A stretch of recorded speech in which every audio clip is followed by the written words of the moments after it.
Hello there, dear listener. We hope you're enjoying this lovely discussion. If you're not already aware, this show is part of a podcast network called KWAZ Radio. A Pan-African Nationalist and Garveyite network comes to showcasing the rich and varied thoughts of African people. We have an exciting lineup of shows that we think you'll enjoy, including the Bitter Medicine Podcast. I think black people acquire too much buy-in. Like, we constantly have to sell black people on things that are beneficial to black people. The Pro-Black Perspective Podcast. I'm fearful that our people are not really studying how to get ahead, And we're kind of, continually staying behind. The Harsh Reality Podcast. It really don't matter. I think people so dumbed down, it wouldn't matter what you reveal to them. They still are in the matrix. They're in the simulation. They're going to keep doing what they did, they lemmings. So it really don't matter. The Learning Curve Podcast. Sexual access has never given you economic empowerment. The only person who has ever been economically empowered by a sexual relationship is the wasp and his woman. The Cathedral Cheek Show. When we start rising up to fight for our own, I guarantee you they'll stop doing what they're doing. I guarantee you they would have let their brother go. They was waiting to see what black folks were going to do. Brother Bakari Podcast. Black people love to claim folks that hate them, right? They are slave masters, and they are ashamed of who they really are. The Forecast Radio. Like, if you pray to the same deity as, like, your enemy, and that God blesses your enemy more than you may want to reconsider who you're praying to, And Tanzan, African Mind. Africans generally are welcoming of everyone. Sometimes, to my consternation, I think that they should be less, welcoming. If you love our podcast network, we would be grateful if you could rate and review us on Apple Podcasts. Follow us on social media, like and subscribe to our YouTube channel, and check out our website at www.kwazradio.com for more information. Thank you for tuning in. And now, back to the program.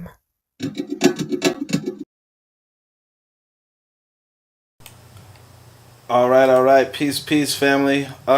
Peace to the chat. You already know. We're gonna read chapter 5. While I'm still in the U.S., I figured while I'm still in the United Snakes, I figured I'd do a couple of lives, just so people, get this book. I think it's a good book. It's all right. So let's go. Chapter 5: Business and the Public. So the relationship between business and the public has become closer in the past few decades. Business today is taking the public into partnership. A number of causes, some economic, others due to the growing public understanding of business and the public interest in business, have produced this situation. Business realizes that its relationship to the public is not confined to the manufacture and sale of a given product, but includes at the same time the selling of itself and of all those things for which it stands in the public mind. So, again, you see this when it comes to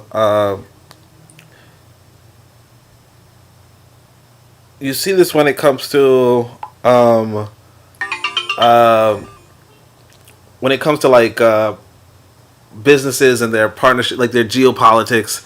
Like sometimes people will boycott a business because of its stance or its position on a certain country. So that's just what he's saying pretty much, right?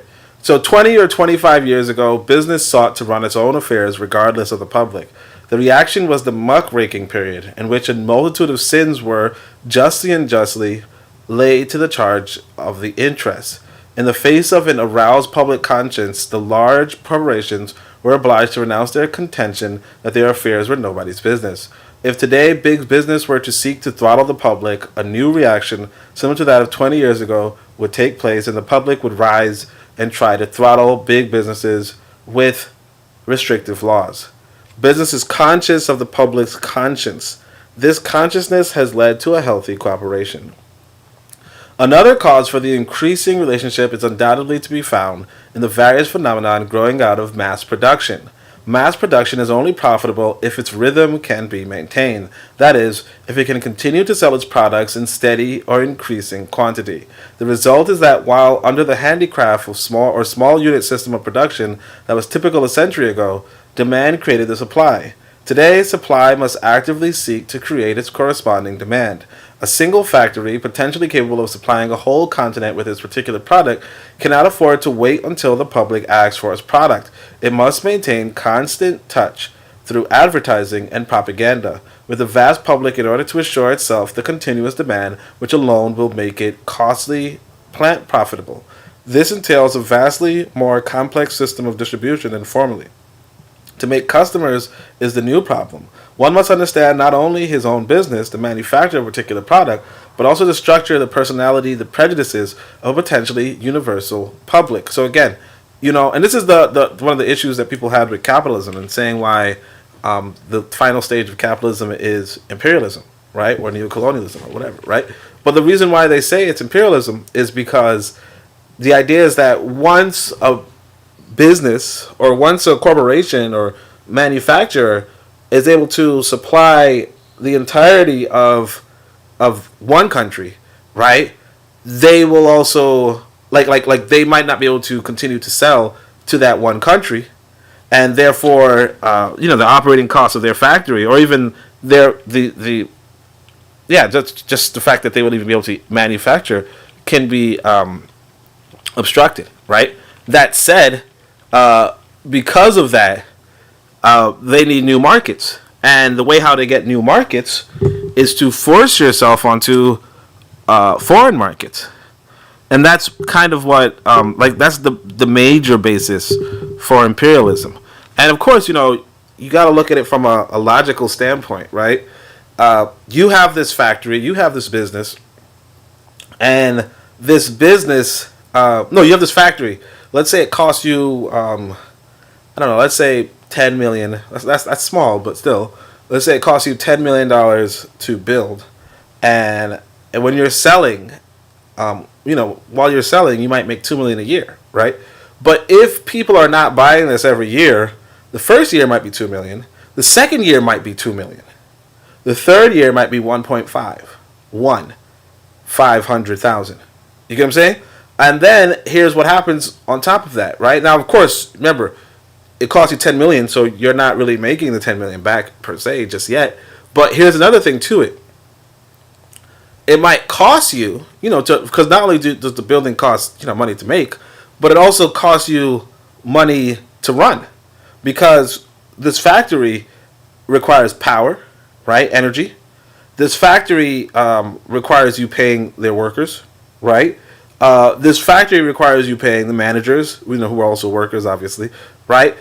This factory requires you to pay, let's say water, like if you're making something that involves water, or even if you're buying supply, like you are buying supplies from elsewhere, you are transporting raw materials out of other countries or what have you, right? And that in itself is a cost, in order, because even if you're buying, let's say, coltan for cheap from the Congo, right? You have to pay for its transportation from the Congo to your factory, right? If you're assuming your factory is not in the Congo, and even if your factory were in the Congo, you still have to pay a transportation fee for that coltan. So there's a lot of cost that goes with it, and of course, if your sales are not keeping up with the costs, right? Then even if people might need it 2 years from now, the product that you make, you're out of business. Right? You're out of business because how are you going to so on and so forth? So it's like, you do want to keep advertising. You do want to keep having purchases. And it's kind of like, it reminds me of, like I told you guys, my book does not sell. Okay? Maybe it will sell in 2 years, 5 years, 3 years, whatever. I can't keep it up. Like, I can't be like, okay, well, this is it, I can't. It's just not, it's not logical for me to sit by and, like, let's say write a second book or write a third book. It's not even logical. Because, there's also the cost of, well, okay, if you're writing a book, you're not doing anything else. You're not producing anything else. If you're writing a book, you're not programming a game. You're not. So instead, it's like, no, get your just over broke, right? Get your job. But anyway, let's keep going. We got 0 viewers, which is okay, right? But I was like, even like this, like I said, sometimes. All right. So still another reason is to be found in the improvements in the techniques of advertising as regards both the size of the public which can be reached by the printed word and the methods of appeal. The growth of newspapers and magazines having a circulation of millions of copies and the art of modern advertising expert in making the printed message attractive and persuasive have placed the businessman in a personal relation with a vast and diversified public. So again, you have nowadays you don't have newspapers and magazines, but you have this internet, which is hugely circulatory, has huge circulation, right? But how effective advertising is, has left to be seen, right? So another modern phenomenon which influences the general policy of big business is the new competition between certain firms and the remainder of the industry to which they belong.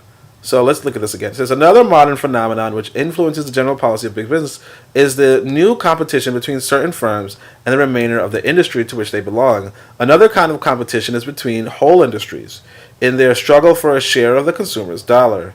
When, for example, a soap manufacturer claims that his product will preserve youth, he is obviously attempting to change the public's mode of thinking about soap in general, a thing of grave importance to the whole industry. Or when the metal furniture industry seeks to convince the public that it is more desirable to spend its money for metal furniture than for wood furniture, it's clearly seeking to alter the tastes and standards of a whole generation.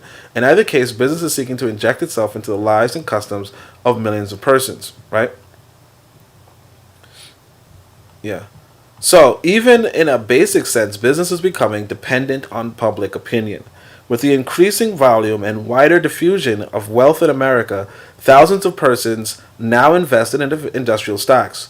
New stock or bond flotations, upon which an expanding business may depend for its success, can be effected only if the concern has understood how to gain the confidence and goodwill of the general public. Business must express itself and its entire corporate existence so that the public will understand and accept it. It must dramatize its personality and interpret its objective in every particular in which it comes into contact with the community or the nation of which it is a part. An oil corporation which truly understands this many-sided relations to the public will offer that public not only good oil, but a sound labor policy. A bank will seek to show not only its management is sound and conservative, but also its officers are honorable both in their public and in their private lives. And you see that private lives part, right? This is why people get fired for doing shit, doing stuff while they're working for a business. Some lady, curses at some minors, she curses at some minors, and then she loses her job, and she's like, why did I lose my job? And it's like, well, because that's your business, A store specializing in fashionable men's clothing will express its architecture, the authenticity of its goods it offers. A bakery will seek to impress the public with the hygienic care observed in its manufacturing process, not only by wrapping its loaves in... Hold on a second, let me turn off this...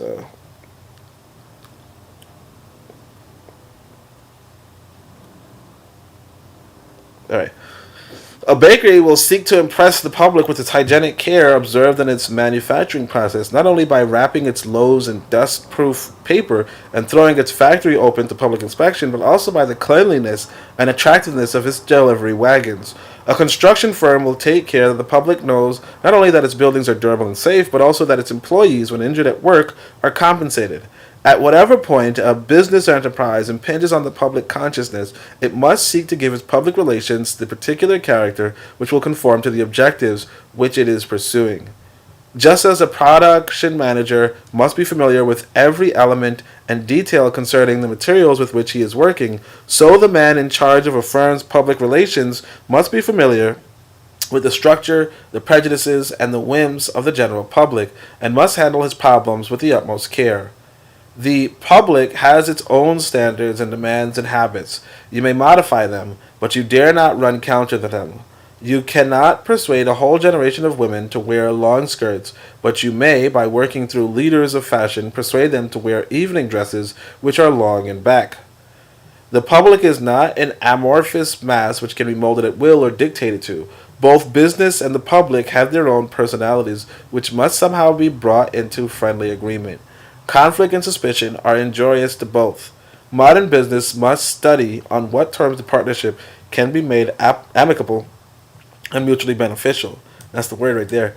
It must explain itself, its aims, its objectives to the public in terms which the public can understand and is willing to accept. So business does not willingly accept dictation from the public. It should not expect that it can dictate to the public. While the public should appreciate the great economic benefits which businesses offers, thanks to mass production and scientific marketing, business should also appreciate that the public is becoming increasingly discriminative in its standards and should seek to understand its demands and meet them. The relationship between business and the public can be healthy only if it is the relationship of give and take.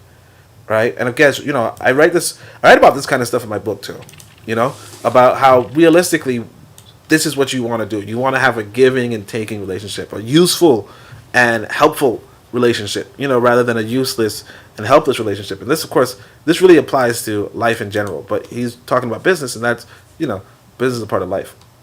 So it is this condition and necessity which has created the need for a specialized field of public relations, right? And we have that today. Business now calls in the Public Relations Council to advise it, to interpret its purpose to the public, and to suggest those modifications which may make it conform to the public demand. The modifications then recommend to make the business conform to its objectives and to the public demand, may concern the broadest matter of policy or the apparently most trivial details of execution. It might in one case be necessary to transform entirely the line of goods sold to conform to changing public demands. In another case, the trouble may be found to lie in such small matters as the dress of the clerks. A jewelry store may complain that its patronage is shrinking upwards because of its reputation for carrying high-priced goods. In this case, the Public Relations Council might suggest the featuring of medium-priced goods, even at a loss, not because the firm desires a large medium-priced trade as such, but because out of 100 medium-priced customers acquired today, a certain percentage will be well-to-do 10 years from now. A department store which is seeking to gather in the high-class trade may be urged to employ college graduates as clerks or to engage well-known modern artists to design show windows or special exhibits. A bank may be urged to open a Fifth Avenue branch, not because the actual business done on Fifth Avenue warrants the expense, but because the beautiful Fifth Avenue office correctly expresses the kind of appeal which it wishes to make to future depositors. And viewed in this way, it may be important that the doorman be polite or that the floors be kept clean, as that the branch manager be an able financier. Yet the beneficial effect of this branch may be cancelled if the wife of the president is involved in a scandal, right? So again, it's the whole image, right? So big business studies every move which may express its true personality. It seeks to tell the public in all appropriate ways, by the direct advertising message and by the subtlest aesthetic suggestion, the quality of the goods or services which it has to offer. A store which seeks a large sales volume in cheap goods will preach prices day in and day out, concentrating its whole appeal on the ways in which it can save money for its client. But a store seeking a high margin of profit on individual sales will try to associate itself with the distinguished and the elegant, whether by an exhibition of old masters or through the social activities of the owner's wife. You see that? And, that is, that kind of reminds me that, I really should be doing that myself, Like people are going to look at your wife, People are going to look at your wife. That's what it is. You're a successful man? Okay. And how do we know that? Who's your freaking wife? What does your wife do? It's not like, what does she do? Like, she should be doing a bunch of stuff. No. But like, who is she? One of the things, in fact, that got me when I was younger was, the story of Du Bois. So Du Bois, probably the most well-read, quote-unquote, black man in America at the time. He was like the first Harvard graduate type stuff, right? Or first or second or something like that, right? His wife was illiterate. An illiterate black woman. And it's like people were talking like, what? Now, of course, and here's what's on top of it, too. He's philandering. He's cheating on his wife constantly, right? And people are talking. Now, fast forward, nobody really talks about that because we're not, he's he's not our peers, and he's served his purpose. But that's the thing, that people were talking about this guy's wife and his treatment of his wife. And even to this day, people are saying, yeah, Du Bois, blah, blah, blah, but he married a white woman. Now, I looked into it. He didn't really marry a white woman. He married another mixed woman. And, of course, he himself is mixed. So it's like, yeah, mixed people probably should marry mixed people. But the point of this whole thing is to say, yeah, people look at your wife. Just a FYI. So and part of me is thinking, maybe I should be showing off my wife more, because she's a great woman, right? But of course, I'm a private person, so I'll think about it, right? So anyway, the public relations activity of a business cannot be a protective coloring to hide its real aims. It is bad business as well as bad morals to feature exclusively a few high-class articles when the main stock is of medium grade or cheap. Okay, sorry, let me see what this says. Public relations activities of a business cannot be a protective coloring to hide its real aims. It is bad business as well as bad morals to feature exclusively a few high-class articles when the main stock is of medium grade or cheap, for the general impression given is a false one. A sound public relations policy will not attempt to stampede the public with exaggerated claims and false pretenses, but to interpret the individual business vividly and truly through every avenue that leads to public opinion. The New York Central Railroad has for decades sought to appeal to the public not only on the basis of the speed and safety of its train, but also on the basis of their elegance and comfort. It is appropriate that the corporation should have been personified to the general public in the person of so suave and ingratiating a gentleman as Chauncey M. Dupuy, an ideal window dressing for such an enterprise. Now, of course, we don't know who this guy is, but we get it. While the concrete recommendations of the Public Relations Council may vary infinitely according to individual circumstances, his general plan of work may be reduced to two types, which I might term continuous interpretation and dramatization by high spotting. Now, write it in English, right? But he'd probably say it later. The two may be alternative or may be pursued concurrently. So, continuous interpretation is achieved by trying to control every approach to the public mind in such a manner that the public receives a desired impression, often without being conscious of it. High spotting, on the other hand, vividly seizes the attention of the public and fixes it upon some detail or aspect which is typical of the entire enterprise. When a real estate corporation which is erecting a tall office building makes it 10 feet taller than the highest skyscraper in existence, that is dramatization. Which method is indicated, or whether both be indicated concurrently, can be determined only after a full study of objectives and specific possibilities. Another interesting case of focusing public attention on the virtues of a product was shown in the case of gelatin. Its advantages in increasing the digestibility and nutritional value of milk were proven in the Mellon Institute of Industrial Research. Now, I don't know what he's talking about. Is this Jell-O? What is he talking about? Milk and Jell-O? What are you talking about? Its advantages in increasing the digestion and nutritional value of milk? Okay. Maybe over milk. I don't know. The suggestion was made and carried out that to further this knowledge, gelatin be used by certain hospitals and school systems to be tested out there. The favorable result of such tests were then projected to other leaders in the field, with the result that they followed the group leadership and utilized gelatin for the scientific purpose, which have been proven to be sound at the research institution. The idea carried momentum. Tendency of big businesses to get bigger. Through mergers and monopolies, it is constantly increasing the number of persons with whom it is in direct contact. All this has intensified and multiplied the public relationships of business. The responsibilities are, and this is really important right here. So, like I said, I was on an airplane sitting next to the Somali guy, and the Somali guy was like, "Look, man, you gotta go become old money." No, he's like, "Look, the thing about America is that America's being run by old money, and it's very hard for you to get into that. It's very hard for you to get into the circle of old money." However, Africa doesn't have its old money yet, right? A lot of places Africa doesn't have the old money. Like there's a lot of stories of people who are at present rich who didn't necessarily come from the richest backgrounds, right?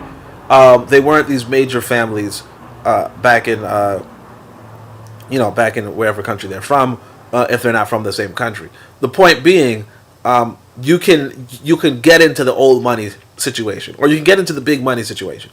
But it's a lot harder. There's a lot more resistance. There's a lot more competition in the European world, right? So this is really, really important because again, he's writing this 100 years ago, right, or 1928. right? So he's writing this 96 years ago, right? So the responsibilities are of many kinds.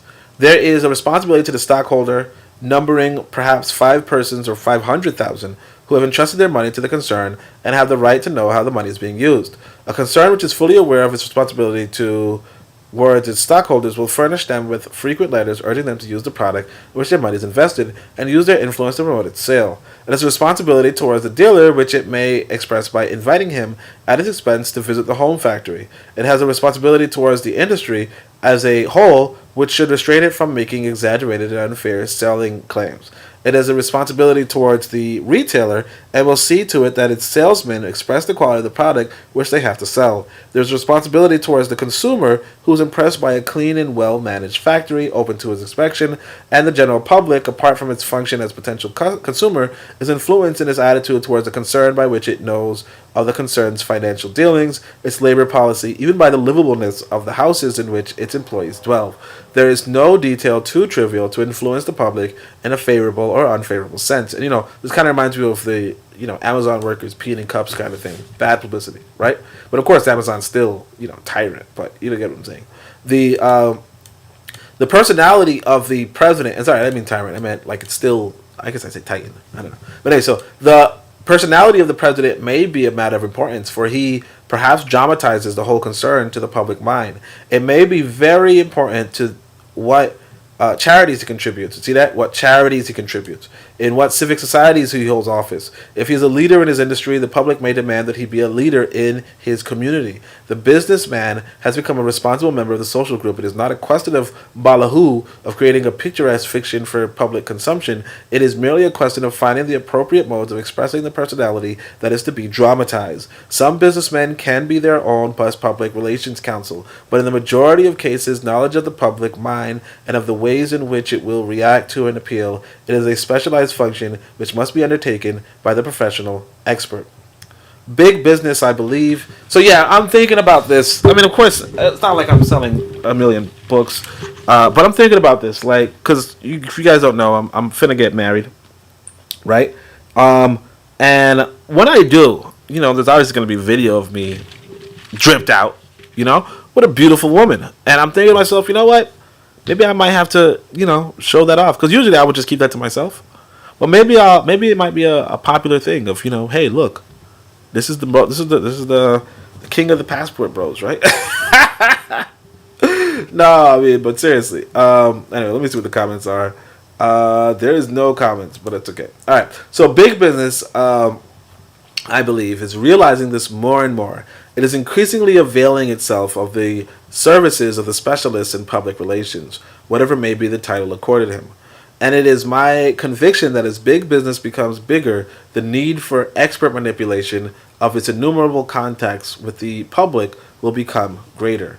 One reason why the public relations... actually, hold on a second.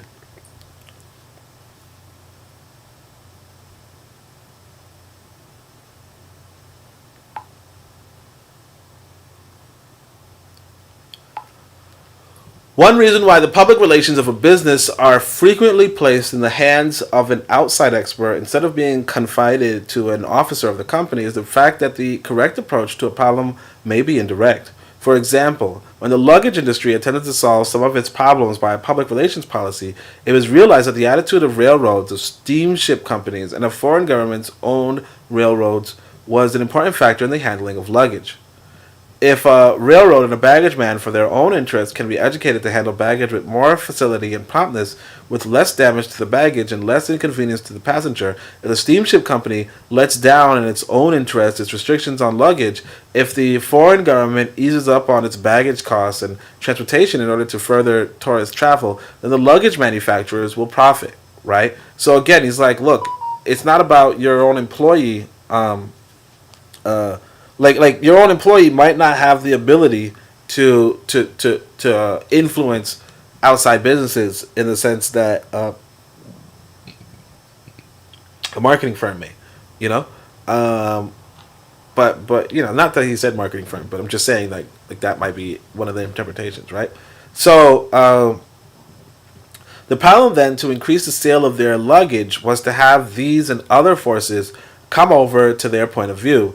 Hence, the public relations campaign was directed not to the public, who are the ultimate consumers, but to these other elements, right? So, you have somebody who's running a campaign, or has their campaign infrastructure, right? Which means that they might have certain contacts with certain magazines, certain contacts with certain newspapers. Newspapers. Certain contacts with certain radio stations or TV channels, or even movies, like directors in movies, and they are giving some propaganda that is directed to the steamship companies, to the foreign governments, that kind of stuff. Because again, the steamship company might have its own magazine, and then it just talks about luggage at the behest of the luggage manufacturer, which is different from the luggage manufacturer's employee. Like what access do they have to the steamship company magazine, right? And again, you might say, well, can't they just buy an ad? Well, that's exactly what the luggage company manufacturer did. The problem then to increase the sale of So also, if the luggage manufacturer can educate the general public on what to wear on trips and when to wear it, he may be increasing the sale of men's and women's clothing, but he will at the same time be increasing the sale of his luggage. Propaganda, since it goes to basic causes, can very often be most effective through the manner of its introduction. A campaign against unhealthy cosmetics might be waged by fighting for a return to the washcloth and soap, a fight that very logically might be taken up by health officials all over the country who would urge the return to the salutary and helpful washcloth and soap instead of cosmetics.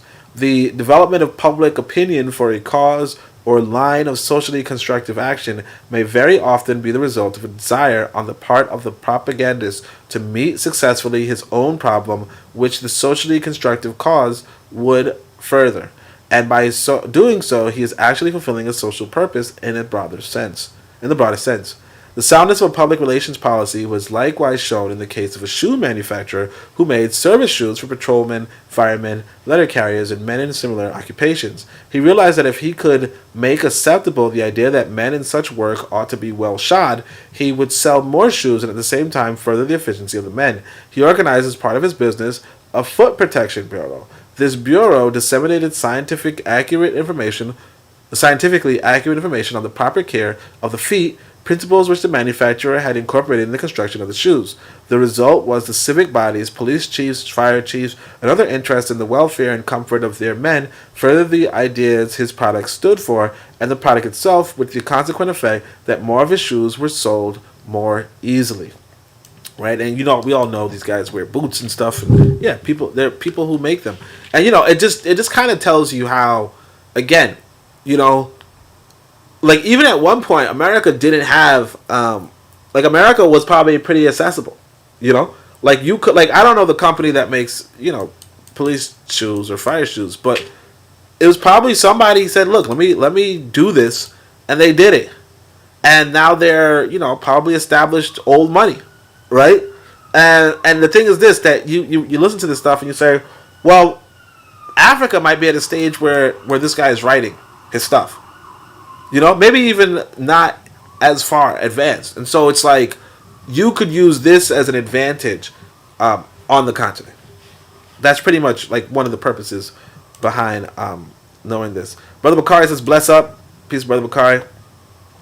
The application of this principle of a common denominator of interest between the object that is sold and the public good can be carried to infinite degrees. It matters not how much capital you may have, how fair the rate may be, how favorable the conditions of service. If you haven't behind you a sympathetic public opinion, you are bound to fail. And that's very important. Like I said, this is like my book pretty much. It doesn't matter how much capital you have, how fair, like what prices you set for your book, right? It doesn't matter. Yeah, exactly. It doesn't matter how many books you have, or whatever. It doesn't matter how fair, how good the prices are. It doesn't matter how quick the service is. You can order the book. If you don't have the public on your side, you're probably going to fail. And this is why I go to probability. Like it really, like a lot of life really breaks down to probability. So he says, this is the opinion of Samuel Insull, one of the foremost traction magnates of the country, and the late Judge Gary of the United States Steel Corporation expressed the same idea when he said, once you have the goodwill of the general public, you can go ahead in the work of constructive expansion. Too often, many try to discount this vague and intangible element. That way lies destruction. So he says, once you have the goodwill of the general public, you can go ahead in the work of constructive expansion. And see, this is honestly like one of the things that I'm, like me and my wife are talking about, right? It's like, I want to get into some sort of business in Tanzania, okay? I want to get into some sort of business in Tanzania, but the question becomes, what do you do and how do you do it? Because even this, I'll tell you this, there is like a particular industry that's pretty interesting that is not profitable. Not profitable in the Western sense, in the sense that, I'll say it this way, like in Africa. So there's this idea. Okay, so I'll try to explain this to you guys. So one of them is this idea of what do they call it? I want to say Boda maybe. I don't remember the name of it, but there's this little vehicle. It's kind of like a go-kart, but not a go-kart. Like a go-kart that could take a hit from a truck, I guess, right? You know what I mean? You can't think of, but like it's like a closed, boda. I mean, I don't think it's the boda. I think it's another vehicle, but it's not important, right? What's important is that you can buy one of these and then get somebody to drive it, and that person who drives it pays you for a certain amount of time. Now, here's the thing that's interesting in Tanzania, right? So in America, you could buy a vehicle, rent it to somebody, and they'll pay you, every day that they rent it, blah, blah, blah. And you could then use that money to buy more vehicles and and continue to get more money, right? And that's an upwardly profitable industry, right? In Tanzania, whatever, right? What's interesting is this. They don't believe in that. So, as far as I understand, what I heard was that you will do the whole, I'll rent it to you and you pay me, blah, blah, blah, blah. But then after a certain amount of, like it's contractually, after a certain amount of years, if they pay you a certain amount of money, blah, blah, blah, blah, then they would own the vehicle. You see what I'm saying? So it's not like you're accumulating vehicle after vehicle after vehicle, right? Instead, it's like you bought the vehicle for somebody else, and you got a small profit in that purchase, which is, I think, kind of stupid. But it's also equitable. Like it's kind of like what people envision being an equitable deal. So it's like, because the culture is such that, oh yeah, I'll rent it in order to own it, right? Which is unusual, right? For like a Westerner, right? It's kind of like, okay, well, if you like it wouldn't, it's not an advisable business. I'll put it that way. Like it's kind of like a lot of people, when it comes to like money loaning in that country, are just kind of like, in the West, it's kind of like, yeah, like there's a big incentive for loaning money, Like if you own part of a business, you so on and so forth, and like you could possibly multiply your money, 20 times. Whereas in I guess some African countries, you don't actually have the opportunity to multiply your money 20 times, which is I think kind of silly,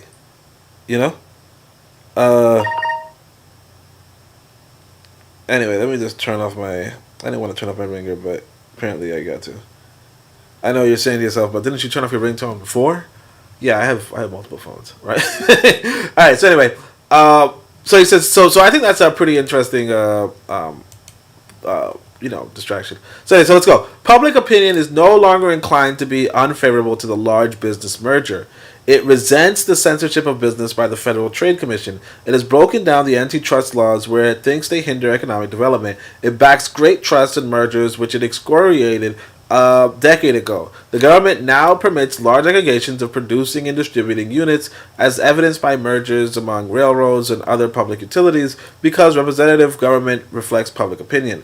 Public opinion itself fosters the growth of mammoth industrial enterprises. In the opinion of millions of small investors, mergers and trusts are friendly giants and not ogres, because of the economies mainly due to quantity production, which they have affected and can pass on to the consumer. This result has been to a great extent obtained by a deliberate use of propaganda in its broadest sense.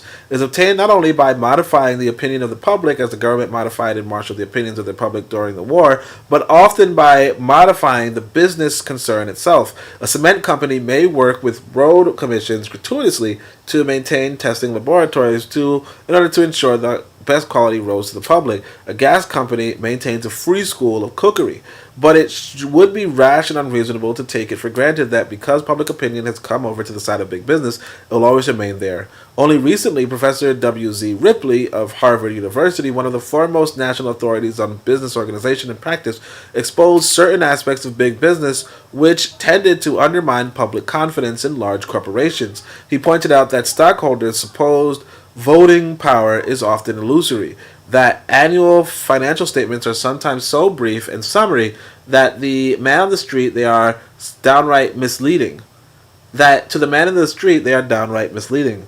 That the extension of the system of non-voting shares often places the effective control of corporations and their finances in the hands of a small clique of small stockholders, and that some corporations refuse to give out sufficient information to permit the public to know the true conditions of the concern. Furthermore, no matter how favorably disposed the public may be towards big business in general, the utilities are always fair game for public discontent, and need to maintain goodwill with the greatest care and watchfulness. These and other corporations of a semi-public character will always have to face a demand for government or municipal ownership if such attacks as those of Professor Ripley are continued and are, in a public opinions, justified unless conditions are changed and care is taken to maintain the contact with the public at all points of their corporate existence. The Public Relations Council should anticipate such trends of public opinion and advise on how to avert them, either by convincing the public that its fears or prejudices are unjustified, or in certain cases by modifying the action of the client to the extent necessary to remove the cause of complaint. In such a case, public opinion might be surveyed and the points of irreducible opposition discovered. The aspects of the situation which are susceptible of logical explanation, to what extent the criticism or prejudice is a habitual emotional reaction, and what factors are dominated by accepted cliches might be disclosed. In each instance, he would advise some action or modification of policy calculated to make the readjustment. While government ownership is in most instances only varying a remote possibility, public ownership of big businesses through the increasing popular investment in stocks and bonds is becoming more and more a fact. The importance of public relations from this standpoint is to be judged by the fact that practically all prosperous corporations expect at some time to enlarge operations and will need to float new stock or bond issues. The success of such issues depends upon the general record of the concern in the business world and also upon the goodwill which it has been taken to create in the general public. When the Victor Talking Machine Company was recently offered to the public, millions of dollars worth of stocks were sold overnight. On the other hand, there are certain companies which, although they are financially sound and commercially prosperous, would be unable to float a large stock issue because public opinion is not conscious of them or have some unanalyzed prejudice against them. To such an extent is the successful floating of stocks and bonds dependent upon the public favor, the success of a new merger may stand or fall upon the public acceptance which is created for it. A merger may bring into existence huge new resources, and these resources, perhaps amounting to millions of dollars in a single operation, can often fairly be said to have been created by the expert manipulation of public opinion. It must be repeated that I am not speaking of artificial value given to a stock by dishonest propaganda or stock manipulation, but the real economic value which are created when genuine public acceptance is gained for an industrial enterprise and becomes a real partner in it. Now, again, part of the reason why I skip over this information is because I haven't really noticed much about a stock market in Africa, okay, and I don't really think it's going to I don't know if it's really even worth considering. Like, this is kind of very, very particular to America. That's why I'm kind of like whatever, right? And that's another thing too. Like, when you're reading books, like, you don't have to sweat it. Like, you don't have to sweat it, right? I mean, you don't have to sweat, things that don't really apply. Like, you don't really see any value for it in your actual life, right? Because again, remember, things have to be helpful and useful. And then, like, is it helpful and useful to talk about a stock market? You're not going to participate. Like if you want to personally participate in the American stock market, if you haven't already, do what you want to do. But as far as what it has to do with Africa, it's like it's not there, right? So the growth of big business is so rapid that in some lines ownership is more international than national. You see, this is what we talk about, the imperialism, right? It is necessary to reach even larger groups of people if modern industry and commerce are to be financed. This is, again, it is necessary. Okay? It is necessary to reach... let me see if I can highlight this. Press this button. Does it work? I don't know if it worked. Oh, here. It is necessary. It is necessary to reach even larger groups of people if modern industry and commerce are to be financed. So he's basically saying, look, the last stage of capitalism is imperialism. It's necessary, not suggested, necessary, in order for it to be financed. If in order for you to afford big businesses, you have to pretty much colonize other nations. Right? If not colonize, definitely force yourself onto their markets, right? Which is imperialism, right? So Americans have purchased billions of dollars of foreign industrial securities since the war, and Europeans own, it is estimated, between $1 and $2 billion worth of ours. In each case, public acceptance must be obtained for the issue and the enterprise behind it. Public loans, state or municipals, to foreign countries depend upon the goodwill which those countries have been able to create for themselves here. An attempted issue by an East European country is now faring badly, largely because of unfavorable public reaction to the behavior of members of its ruling family. But other countries have no difficulty in placing any issue because the public is already convinced of the prosperity of these nations and stability of their governments. The new techniques of, and of course, Eastern Europe is like Russia. So basically, they're like, oh, we don't like communists, therefore they can't buy, bonds, or we won't buy bonds from them. And again, remember, it comes down to the ruling families. This like the guy is coding. He's not coding. It's like in your face. What reality is, but we tend to dispute that, right? So the new technique of public relations counsel is serving a very useful purpose in business by acting as a complement to legitimate advertisers, and advertising is helping to break down unfair, competitive, exaggerated, and over-emphatic advertising by reaching the public with the truth through other channels than advertising. Where two competitors in a field are fighting each other with this type of advertising, they are undermining the particular industry to a point where the public may lose confidence in the whole industry. The only way to combat such unethical methods is for ethical members of the industry to use the weapon of propaganda in order to bring out the basic truth of the situation. And advertising and helping to break down unfair, competitive, exaggerated. So again, it's like you're not supposed to attack other people's companies to the point where people start questioning your company.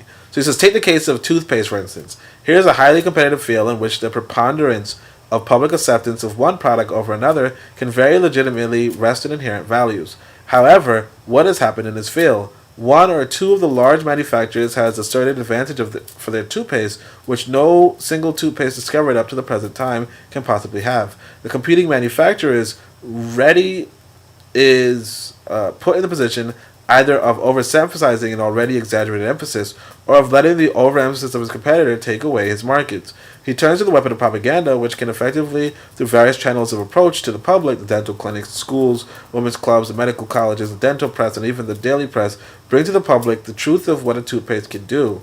This will, of course, have its effect in making the honestly advertised toothpaste get to its real public. Propaganda is potent in meeting unethical or unfair advertising. Effective advertising has become more costly than ever before. Years ago, when the country was smaller and there was no tremendous advertising machinery, it was comparatively easy to get a countrywide recognition for a product. And so again, this years ago, when the country was smaller, like that's what you kind of think of. Like at least when I say Tanzania, like that's what I kind of think of Tanzania to be at. So let's see what that is. Right? It was comparatively easy to get a countrywide recognition for a product. You see, comparatively easier. It's comparatively easier to get countrywide recognition for your product when the country is smaller and there's no tremendous advertising machinery. Tanzania barely has an advertising machinery. I'm telling you that right now. Like, barely. Now, of course, I could be saying that because, the language was, like I missed out on the language, right? Or I wasn't, perfect with the language. Let's put it that way. But like, honestly, really, very, very, very lacking. Like, especially from what I could see, very lacking. So it's comparatively easy to get a countrywide recognition for a product. A corps of traveling salesmen might persuade the retailer with a few cigars and a repertory of funny stories to display and recommend their article of a nationwide scale. So again, traveling salesmen for cigars is pretty interesting. Today, a small industry is swamped unless it can find appropriate and relatively inexpensive means of making known the special virtues of its product, while larger industries have sought to overcome the difficulty by cooperative advertising, which associations of industries compete with other associations. Mass advertising has proudly produced new kinds of competition. Competition between rival products is the same line is, of course, as old as economic life itself. In recent years, much has been said of the new competition. We have discussed it in its previous chapter. Between one group of products and another, stone competes against wood for building, linoleum against carpets, oranges against apples, tin against asbestos for roofing. This type of competition has been humorously illustrated by Mr. O.H. Cheney, Vice President of the American Exchange and Irving Trust Company, in a speech before the Chicago Business Secretaries Forum. Do you represent the millinery trades? Millinery. Okay. Said Mr. Cheney. The man at your side may serve the fur industry, and by promoting the style of big fur collars on women's coats, he is running the hat business by forcing women to wear small and inexpensive hats. You may be interested in the ankles of the fair sex. I mean, you may represent the silk hoistery industry. You have two brave rivals who are ready to fight to the death, to spend millions in the fight for the glory of those ankles. The leather industry, which has suffered from the low shoe vogue, and the fabrics manufacturers who yearns for the good old days when skirts were skirts. If you represent the plumbing and heating business, you are the mortal enemy of the textile industry, where warmer houses means lighter clothes. If you represent the printers, how can you shake hands with the radio equipment man? There are really only obvious forms of what I have called the new competition. The old competition was that between the members of each trade organization. One phrase of the new competition is that between the trade association themselves, between you gentlemen who represent those industries. Inter-commodity competition is the new competition between products used alternatively for the same purpose. Inter-industrial competition is the new competition between apparently unrelated industries which affect each other, or between such industries as compete for the consumer's dollar, and that means practically all industries. Inter-commodity competition is, of course, the most spectacular of all. It is the one which seems most of all has caught the business imagination of the country. More and more businessmen are beginning to appreciate what inter-commodity competition means to them. More and more they are calling upon their trade associations to help them, because inter-commodity competition cannot be fought single-handed. Take the Great War on the dining room table, for instance. 3 times a day, practically every dining room table in the country is the scene of a fierce battle in the new competition. Shall we have prunes for breakfast? No, cry the embattled orange growers and the massed legions of pineapple canners. Shall we eat sauerkrauts? Why not eat green olives, is the answer of the Spaniards. Eat macaroni as a change from potatoes, says one advertiser. And will the potato growers take this challenge lying down? The doctors and the dietitians tell us that a normal, hard-working man needs only about 2,000 or 3,000 calories of food a day. This is the same thing right here. This is what I heard too. A banker, I suppose, needs a little less. But what am I to do? The fruit grower and wheat raisers, the meat packers, the milk producers, the fishermen all want me to eat more of their product, and are spending millions of dollars a year to convince me. Am I to eat to the point of exhaustion, or am I to obey the doctor and let the farmer and the food packer and the retailer go broke? Am I to balance my diet in proportion to the advertising appropriations of the various producers, or am I to balance my diet scientifically and let those who have reduced go bankrupt? The new competition is probably keenest in the food industry because there we have a very real limitation on what we can consume. In spite of higher incomes and higher living standards, we cannot eat more than we can eat. I believe the competition in the future will not be only an average, and of course now people are obese because again, and I'll tell you guys this is really important too, right? This 2,000 to 3,000 calories a day limit, exercise, okay, exercise. But regardless, if you eat less than, let's say, less than 2,000 calories a day, right, and you exercise, or even put it this way, I like to say 1,500 calories. If you eat around 1,500 calories a day and you exercise, you will lose weight. Okay? You will lose weight. So, obviously the key to weight loss is eat less, move more, right?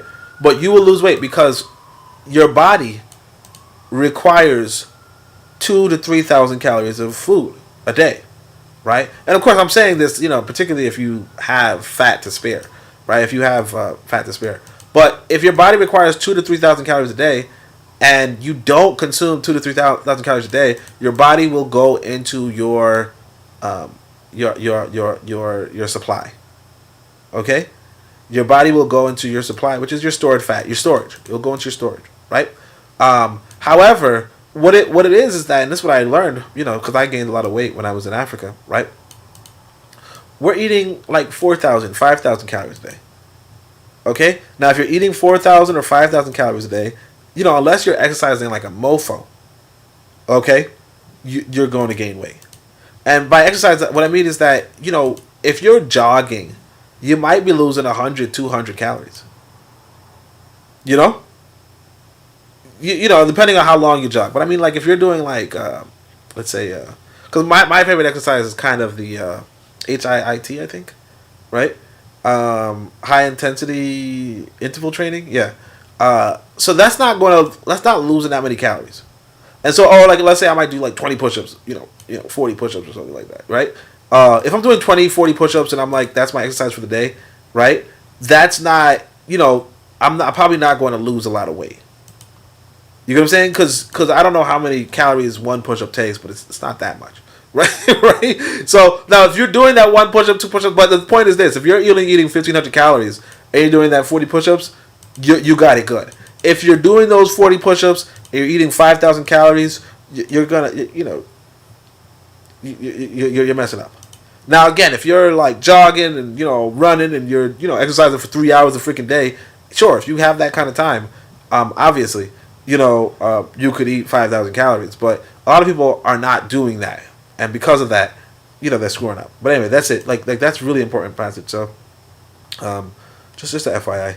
So he says, I believe the competition in the future will not be only an advertising competition between individual products or between big associations, but that it will, in addition, be a competition of propaganda. The businessman and advertising man is realizing that he must not discard entirely the methods of Barnum in reaching the public. An example is the annals of George Harrison Phelps. Of the successful utilization of this type of appeal was a nationwide hookup which announced the launching of the Dodge Victory 6 car. Millions of people, is estimated, listened in to this program broadcast over 47 stations. The expense was more than $60,000. The arrangements involved an additional telephone hookup of 20,000 miles of wire and included transmission from Los Angeles, Chicago, Detroit, New Orleans, and New York. Al Johnson did his best from New Orleans, Will Rogers from Berkeley Hills, Fred and Dorothy Stone from Chicago, and Paul Whiteman from New York at an aggregate artist fee of $25,000, and there was included a 4-minute address by the president of Dodge Brothers announcing the new car, which gave him access in 4 minutes to an estimated audience of 30 million Americans, the largest number unquestionably ever to concentrate their attention on a given commercial product at a given moment. It was a sugar-coated sales message. Modern sales technicians will object. What you say of this method of appeal is true, but it increases the cost of getting the manufacturer's message across. The modern tendency has been to reduce this cost, for example, the elimination of premiums, and concentrate on getting full efficiency from the advertising expenditure. If you hire a Gali Kurchi to sing for bacon, you increase the cost of the bacon by the amount of the very large fee. Her voice adds nothing to the product, but it adds to its cost. Undoubtedly, but all modes of sales appeal require the spending of money to make the appeal attractive. The advertisers in print add to the cost of this message by the use of pictures or by the cost of getting distinguished endorsements. So, again, this kind of reminds me of Twitter. You know how like a lot of the viral posts, like very few viral posts don't have pictures. And of course, distinguished endorsements. Like a lot of times, you want somebody to endorse something in order to thing. Like for instance, recently I saw an advertisement for a movie. I think it's called like Pam and Tommy or something like that. I never heard of it. Apparently, it's an old ad, right? Like an old film, whatever. But I recently saw Martin Lawrence tweet it, and so a lot of people are coming to see it. Like, whoa, wow, and that's a distinguished endorsement because it's related to the Martin show, right? Now, it might not even be a real show, but or it might be a real show. I have no idea. But the point is that like Martin endorsing it is different from just people watching it. So there's another kind of difficulty created in the process of big business getting bigger, which calls for new modes of establishing contact with the public. Quantity production offers a standardized product, the cost of which tends to diminish with the quantity sold. If low price is the only basis of competition with rival products similarly produced, there ensues a cutthroat competition which can end only by taking all the profit and incentive out of the industry. So, so I'm just checking the chat. The logical way out of this dilemma is for the manufacturer to develop some sales appeal other than mere cheapness, to give the product in the public mind some other attraction, some idea that will modify the product slightly, some element of originality that will distinguish it from products in the same line. Thus, a manufacturer of typewriters paints his machines in cheerful hues. These special types of appeal can be popularized by the manipulation of the principles familiar to the propagandist, the principle of gregariousness, obedience to authority, emulation, and the like. A minor element can be made to assume economic importance by being established in the public mind as a matter of style. Mass production can be split up. Big business will still leave room for small business. Next to a huge department store, there may be located a tiny specialty shop, which makes a very good living. The problem of bringing large hats back into fashion was undertaken by a propagandist. The millinery industry 2 years ago was menaced by the prevalence of the simple felt hat, which was crowding out the manufacture of all other kinds of hats and hat ornaments. It was found that hats could roughly be classified in 6 types. It was found, too, that 4 groups might help to change hat fashion: the society leader, the style expert, the fashion editor and writer, and the artist who might give artistic approval to the style and beautiful mannequins. The problem then was to bring these groups together before an audience of hat buyers. A committee of prominent artists was organized to choose the most beautiful girl in New York to wear in a series of tableaux the most beautiful hats in the style classifications at a fashion fete at a leading hotel. A committee was formed of distinguished American women who, on the basis of their interest in the development of an American industry, were willing to add to the authority of their names to the idea. A style committee was formed of editors of fashion magazines and other prominent fashion authorities who were willing to support the idea. The girls in their lovely hats and costumes paraded on the running board before an audience of the entire trade. The news of the event affected the buying habits not only of the onlookers, but also of the women throughout the country. The story of the event was flashed to the consumer by her newspaper, as well as by the advertisement of her favorite store. Broadsides went to the millinery buyers from the manufacturer. One manufacturer stated that whereas before the show he had not sold any large trimmed hats, after it he had sold thousands. And again, I'm skipping through this because, again, you might not be able to do this in Africa. Because I don't know, I don't see magazines and newspapers. You know what I mean? And then as far as, online advertising is concerned, like it's probably like, again, how do you do that? You know, because I think a lot of people in Africa might be using regular, you know, American social media, right? In which event, you know, the advertising is not there. Now, what you can do, check this out. You when you're advertising on certain platforms, you can specify which countries you want to advertise in, right? So if you know people are using, for instance, Twitter, and you go to do advertising on Twitter, you could specify, oh, I want to I want to run this advertisement in Tanzania, right? Another thing that people use actually is Instagram. So they use Instagram and they use maybe TikTok, but probably Instagram is the biggest one, right? So what you'd want to do is look into that, honestly. So, but again, you won't have this kind of you know, oh, let me show this event type stuff, right? So also the Public Relations Council is called in to handle an emergency situation. Let me check the chat. Okay. The Public Relations Council is called in to handle an emergency situation. A false rumor, for instance, may occasion an enormous loss in prestige and money if not handled promptly and effectively. An incident such as the one described in the New York American on Friday, May 21st, 1926, shows what the lack of proper technical handling of public relations might result in. So, $1 million loss by false rumor on Hudson stock. So, Hudson Motor Company's stock fluctuated widely around noon yesterday, and losses estimated at $500,000 to $1 million were suffered as a result of a widespread flotation of false news regarding dividend action. The directors met in Detroit at 12:30 New York time to act on a dividend. Almost immediately, a false report that only the regular dividend has been declared was circulated. At 12:46, the Dow Jones and Co. ticker service received a report from the stock exchange firm, and its publication resulted in further drops in the stock. Shortly after 1 o'clock, the ticker services received official news that the dividend had been increased to the 20% stock distribution authorized. They rushed the correct news out of their tickers, and Hudson stock immediately jumped more than 6 points. A clipping from the Journal of Commerce of April 4th, 1925, reproduced here as an interesting example of a method to counteract a false rumor. So, Beechnut Head Home town guest Bartlett Arkell signally honored by communities of Mohawk Valley.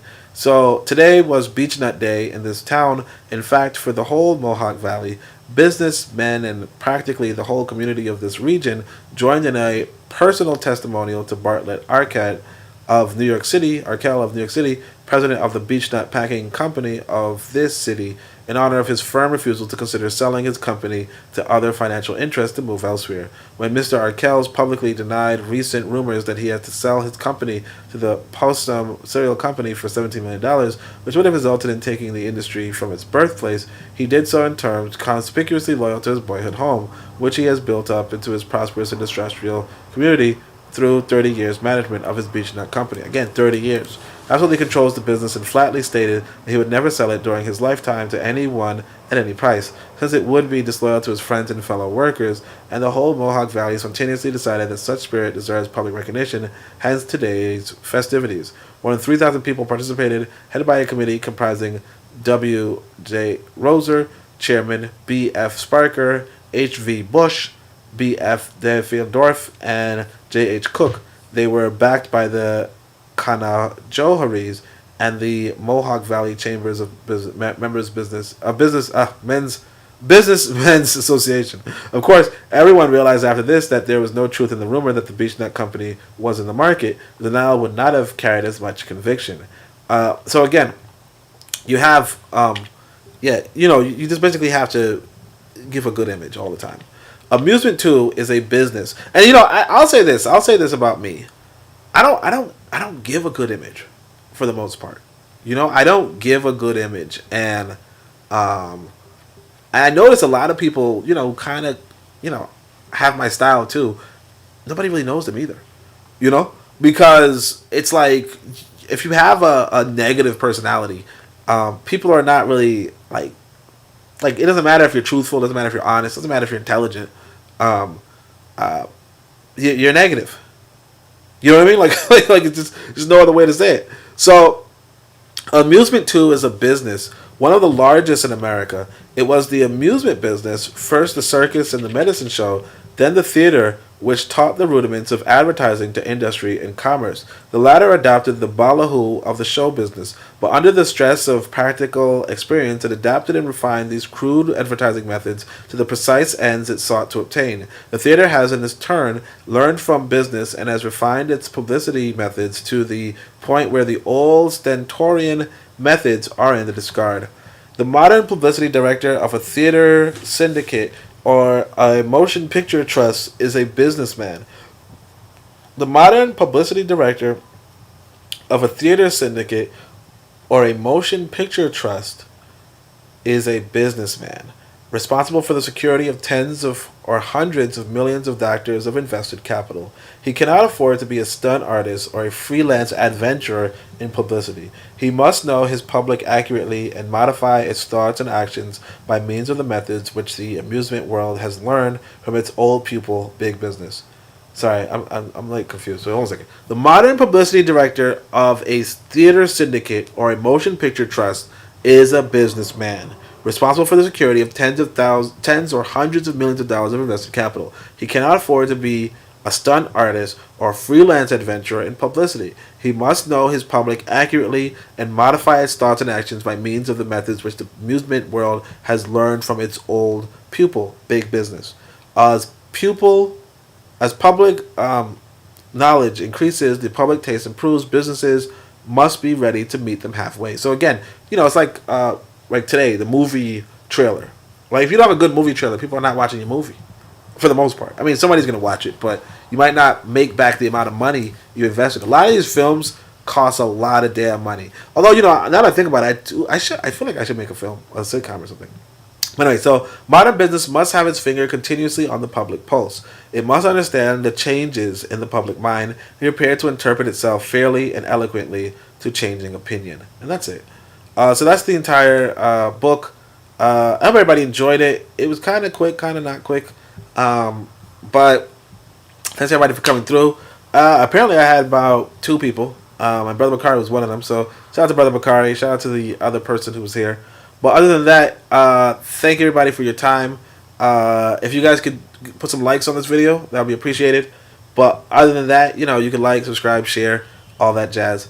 And until next time, Shemem Hotep, Anku Jas and Neb, Amen, Ma'at, Dua Netcher. And also, don't forget to get your copy of Uangalifu. That's all. Thank you. Shemem Hotep.